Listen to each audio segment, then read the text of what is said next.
আসসালামু আলাইকুম। আমার এই ভিডিওতে আপনাদের 10টা আলাদা আলাদা জাতের গাপ্পি মাছ আপনাদের দেখানোর চেষ্টা করব এবং কি এই গাপ্পিগুলো বাংলাদেশে কত টাকা পিস বা কত টাকা জোড়া বিক্রি করা হয় সেটাও আপনাদের মাঝে বলার চেষ্টা করব। তো চলো ভিডিও শুরু করা যাক, লেটস গো। প্রথমে যে গাপ্পিটা সেটা হলো ব্ল্যাক মস্কো। ব্ল্যাক মস্কো আপনারা 300 টাকা জোড়ায় পেয়ে যাবেন। 2 নম্বর গাপ্পিটি হলো পার্পল মোজাইক। পার্পল মোজাইক আপনারা 300 টাকা জোড়ায় পেয়ে যাবেন। 3 নম্বর মাছটি হলো ডাম্বো মোজাইক। ডাম্বো মোজাইক আপনারা 200 টাকা জোড়ায় পেয়ে যাবেন। 4 নম্বর হলো গোল্ডেন গাপ্পি। গোল্ডেন গাপ্পি আপনারা 400 থেকে 500 টাকার মধ্যে পেয়ে যাবেন। 5 নম্বরটা হলো রেড মস্কো। রেড মস্কো আপনারা 200 টাকা জোড়ায় পেয়ে যাবেন। 6 নম্বরে হচ্ছে নিয়ন ব্লু। নিয়ন ব্লু আপনারা 400 টাকা জোড়ায় পেয়ে যাবেন। 7 নম্বর হলো আর্ট টিভি। আর্ট টিভি আপনারা 200 থেকে 300 টাকা জোড়ার মধ্যে পেয়ে যাবেন।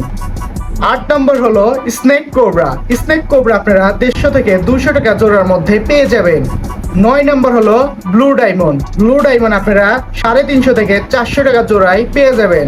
10 নম্বর মাছটি আপনারা আমার কমেন্টে জানাবেন। আজকের ভিডিও এতটুকুই, আল্লাহ হাফেজ।